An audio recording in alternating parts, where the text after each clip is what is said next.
पूर्व मुख्यमंत्री व नेता प्रतिपक्ष जयराम ठाकुर ने केंद्रीय बजट की प्रशंसा करते हुए कहा, भारत को आत्मनिर्भरता के क्षेत्र पर ले जाएगा ऐतिहासिक बजट। आरके हिमाचल न्यूज के लिए विनय महाजन की रिपोर्ट। वित्त मंत्री निर्मला सीतारमण ने मोदी सरकार 2.0 बजट पेश किया। केंद्रीय बजट पेश होने के बाद सत्ता पक्ष तथा विपक्ष में शब्दों का खेल। नेता प्रतिपक्ष जयराम ठाकुर ने इस बजट को आत्मनिर्भर भारत की ओर सशक्त कदम करार दिया है। पूर्व मुख्यमंत्री जयराम ठाकुर ने कहा कि केंद्र सरकार ने सभी वर्गों को सशक्त बनाने और आत्मनिर्भर भारत के निर्माण के लिए ऐतिहासिक और सराहनीय बजट पेश किया है।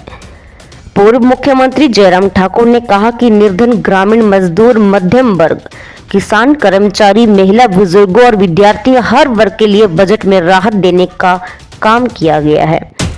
हिमाचल प्रदेश की जनता की ओर से प्रधानमंत्री नरेंद्र मोदी तथा वित्त मंत्री निर्मला सीतारमण का भी आभार भी व्यक्त किया। और उसकी ठीक तरह से हम खेती कर सके, उसके लिए फोकस होकर के इस बजट में प्रावधान करने के लिए जो एक बात कही गई है, और उसी तरह से फार्मा सेक्टर में नए इनिशिएटिव्स के साथ जो काम करने की दृष्टि से एक बड़ी पहल है। और उसी तरह से मैं इस बात को भी मैं कहना चाहूँगा कि जहाँ जो मेडिकल कॉलेजेस हैं, तो मेडिकल कॉलेजेस में ऑलमोस्ट सभी जगह इस तरह से एक संभावना उसमें निकल आई है कि नर्सिंग कॉलेजेस भी उसमें शामिल होंगे, जिसमें हिमाचल में हमारे 6 मेडिकल कॉलेज गवर्नमेंट सेक्टर में है। कुछ जगह हमारी नर्सिंग कॉलेज शुरुआत हो गई है, लेकिन कुछ जगह भी शुरू होना है। तो उसमें आने वाले समय में हमारे लिए एक बहुत बड़ी एक मदद ये भी हो जाएगी, जो नर्सिंग कॉलेज जो है वो मेडिकल कॉलेज के साथ में खुल पाएंगे। ये भी एक बहुत बड़ी एक हमारे लिए हिमाचल प्रदेश के लिए एक बहुत बड़ी एक उपलब्धि रहेगी। उस दृष्टि से रेलवे के सेक्टर में भी बहुत बड़ा एक बजट का प्रोविजन किया है। 2.4 लाख करोड़ का जो है उसमें बजट प्रोविजन किया है। उसमें उम्मीद करते हैं कि हिमाचल जैसे छोटे प्रदेश में, हालांकि पहाड़ी प्रदेश है, यहाँ रेलवे नेटवर्क को आगे बढ़ाने के लिए कठिनाई तो है, लेकिन फिर भी उसके बावजूद उस फोकस को भी इसमें मैं उम्मीद करता हूँ कि जो हमारे ऑन गोइंग प्रोजेक्ट्स है उनको हम पूरा करने की स्थिति में और आगे बढ़ाने की स्थिति में हम उसमें निश्चित रूप से उसमें हो पाएंगे।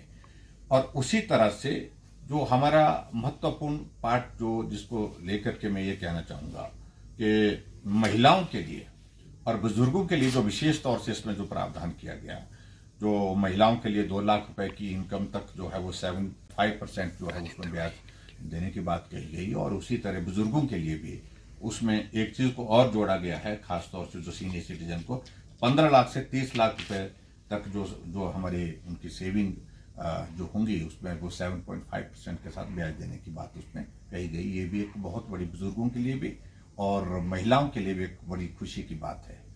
और सबसे बड़ी बात इसमें जो टैक्स स्लैब में अब की बार बहुत बड़ा चेंज किया, नया टैक्स स्लैब इंट्रोड्यूस किया। 3 लाख रुपए तक कोई भी टैक्सेज उसमें नहीं होंगे, और 6 लाख से 3 लाख से 6 लाख तक जो है 5% है, और उसके बाद 6 लाख से 9 लाख तक 10% है, और 9 लाख से 12 लाख तक जो है वो 15% है, और 12 लाख से 15 लाख तक 20% है, और उसी तरह से 15 लाख से ऊपर के बाद फिर उसके बाद 30% जो है वो टैक्स का एक नया स्लैब जो पूरा बनाकर चल दिया। उससे पूरे देश के करोड़ों लोगों को बहुत बड़ी राहत मिली है। मैं समझता हूँ कि